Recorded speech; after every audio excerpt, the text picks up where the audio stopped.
Hello दोस्तों, नमस्कार। मेरा नाम है दीपक और आप देख रहे हैं नॉलेज दीपक। और आज इस वीडियो में हम बात करने वाले हैं पार्लियामेंट यानी कि हमारे भारतीय संसद की। दोस्तों, पार्लियामेंट हमारे देश का वो हिस्सा है जहां से ये उम्मीद की जाती है कि सरकार और विपक्ष आपस में मिल बैठकर देश के हर मुद्दे पर डिस्कशन करेंगे, डिबेट करेंगे और हमारे देश के लिए एक बेहतर कानून बनाएंगे।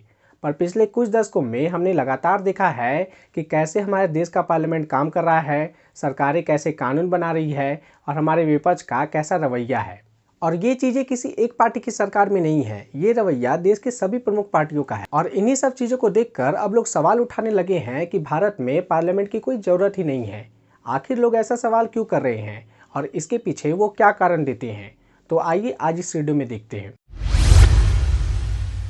दोस्तों, जैसा कि आप सब जानते हो कि पार्लियामेंट हमारे देश का वो हाउस है जहां पर हमारे देश का कानून बनता है। इसमें दो हाउस है, एक लोकसभा और एक राज्यसभा। जब कोई बिल दोनों हाउस में से पास हो जाता है और जब इसे राष्ट्रपति की मंजूरी मिल जाती है तो ये कानून की शक्ल लेकर पूरे देश में लागू हो जाता है। दोस्तों, 1947 में जब हमारा देश आज़ाद हुआ था तो हमारे देश की शासन प्रणाली को 3 भागों में बांटा गया था।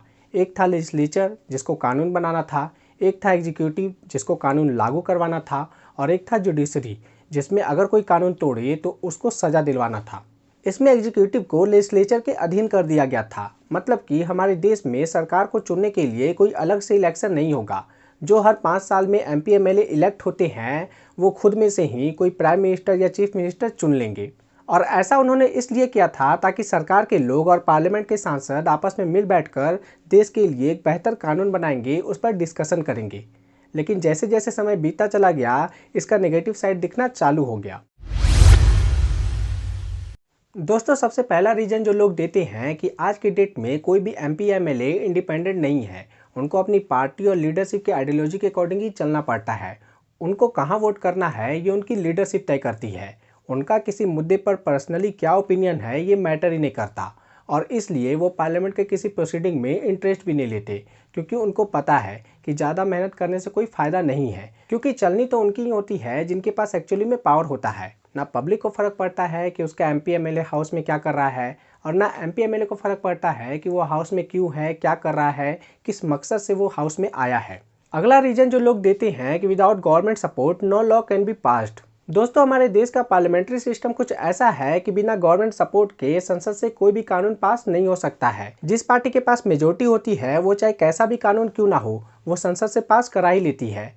और जिस पार्टी की कोalition की गवर्नमेंट होती है वो चाहे कितना भी अच्छा कानून क्यों ना हो उसे संसद से पास कराने में हालत खराब हो जाता है।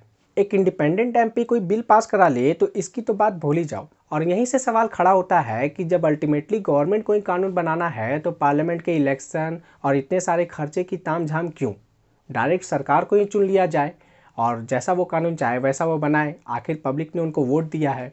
दोस्तों, यहाँ सेंटर में राज्यसभा है तो लोग कह सकते हैं कि यहाँ पर किसी पार्टी को बहुमत बड़ी मुश्किल से मिलता है। तो यहाँ एक ऑप्शन होता है कि गवर्नमेंट को अकाउंटेबल ठहराया जा सके। पर दोस्तों, यहाँ भी एक नेगेटिव साइड है। बहुत से एक्सपर्ट्स ये बिलीव करते हैं कि जब गवर्नमेंट जेन्युइनली कोई अच्छा कानून लाती है तब भी राज्यसभा में विपक्ष के लोग सरकार को डिस्टर्ब करते हैं। वहीं अगर हम स्टेट की विधानसभा की बात करें तो वहाँ तो इससे भी बुरी हालत है। वहाँ तो अपोजिशन के पास कोई ऑप्शन ही नहीं होता है। जो सरकार चाहती है वही कानून बनता है। अगला रीजन जो लोग बताते हैं कि सरकार ऑर्डिनेंस के थ्रू पार्लियामेंट की शक्तियों को कमजोर करती है। दोस्तों, ऑर्डिनेंस हमारे संविधान का वो प्रावधान है जिसमें तात्कालिक रूप से अगर देश में कोई कानून बनाना हो और पार्लियामेंट का सेशन ना चल रहा हो तो सरकार के पास ये शक्तियाँ होती है कि वो प्रेसिडेंट के सिग्नेचर से 6 महीने के लिए देश में कोई भी कानून ला सकती है। हालांकि इस कानून को संसद से 6 महीने के बाद पास कराना जरूरी हो जाता है। पर दोस्तों, यहाँ भी सरकारें मिसयूज करती है। जब वो देखती है कि संसद से वो कानून पास नहीं हो रहा है तो वो सेम कानून 6-6 महीने के अंतराल में बार बार लाते रहती है, जिससे पार्लियामेंट रहे या ना रहे कोई फर्क नहीं पड़ता है। दोस्तों, आप इस राय को लेकर क्या सोचते हो प्लीज़ कमेंट में जरूर लिखो। और ये बात हमेशा ध्यान रखना कि ये सिक्के का एक पहलू है जो मैंने आपके साथ शेयर किया है। आई होप आपको ये वीडियो अच्छा लगा होगा।